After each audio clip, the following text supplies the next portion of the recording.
الله معكم أصحاب يسوع. الله دايما معنا. أكيد الله دايما معنا. شجرة وزينة، مغارة حلوة ومتينة، وولاد وكبار فرحانين بالمدينة. شو بيكون هالعيد؟ عيد الميلاد. 100% عيد الميلاد. وهلأ عادوا منيح؟ فتحوا دينيكن وعينيكن كتير منيح، لأن صار وقت نحكي عن الميلاد وعن رموز هالعيد تنقدر سوا نتحضر بطريقة حلوة بكل مرة بيقرب فيها عيد ميلاد يسوع. أول شي شجرة الميلاد أو السابان. الشجرة اللي منزينها تشبه شجرة الصنوبر يلي بتضل خضرة كل أيام السنة، وهي رمز للحياة اللي زرعها يسوع بولادته بيناتنا. تاني شي الزينة الحلوة اللي منزينها كمان إلها معنى كتير حلو. اللون الأحمر والذهبي بالزينة رمز للملوكية. يسوع هو ملك الدنيا كلها يلي ولد طفل صغير.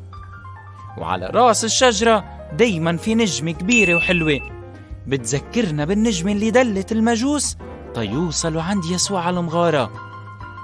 ضوية بالشجرة بيدلوا على نور يسوع اللي ضوى الدنيا كلها بميلاده. الجرس بالزينة بيرمز للفرح لأن صوته دايما مليان فرح ورنة حلوة. العصا اللي منعلقها على الشجرة كمان بتدل على عصا الراعي اللي يسوع شبه حاله فيه. وصلنا هلأ لبابا نويل، كلكن بتحبوه وكلنا بنسمع عنه. هو اسمه الحقيقي القديس نيكولا أو مرزخيا، يلي كان أبونا وصار مطران، وكان بحياته يساعد كل الفقراء والمحتاجين ويعطي هدايا للمتروكين. وهيك صار بكل عيد منهدي بعض ومنتذكر المحتاجين مثله تنعيش العطاء بعيد الميلاد. وهيك منكون خلصنا كل شي خاصه بالعيد. أبونا طيب والمغارة مش هي أهم شي؟ لك برافو عليك يا بطل. صح، أكيد أهم شي المغارة. رح خبركن كيف بلشت الفكرة.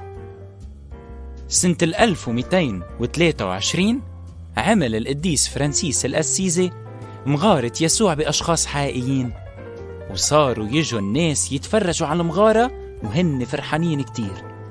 وهيك صار من وقتها كل الناس يعملوا مغارة ببيتهم ويتذكروا مغارة يسوع مثل مار فرانسيس. وبقلب المغارة منحط كل شي بخبرنا عنه الكتاب المقدس، يعني مريم ويوسف وثور وحمار حوالى مزود يسوع، والمجوس الثلاثة اللي اجوا يزوروا يسوع ويقدموا له هدايا، مع راعي وخواريف بيدلوا على الرعاة اللي خبرون الملائكة أنه ولد المخلص. كتير حلو أبونا، وأنا كيف بكون جاهز لما يقرب العيد؟ اسمعني منيح يا بطل. بكل مرة بزين فيها بتذكر معنى كل زينة، وهيك بيضل يسوع عطول ببالي. ومن بعد ما حط كل شي وتصير المغارة جاهزة، كل يوم عشية بقعد مع يسوع قدام المغارة وبصلي وبقله قد بحبه لأنه هو صار طفل مثلي. بس شو بدي صلي؟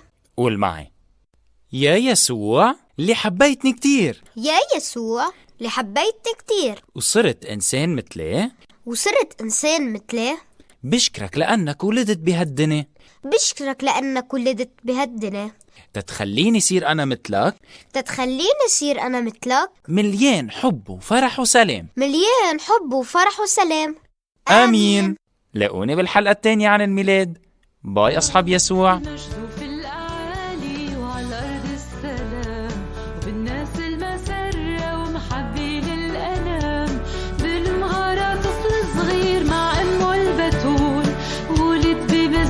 حقير حتى الظلم يزول، المجد في الأعالي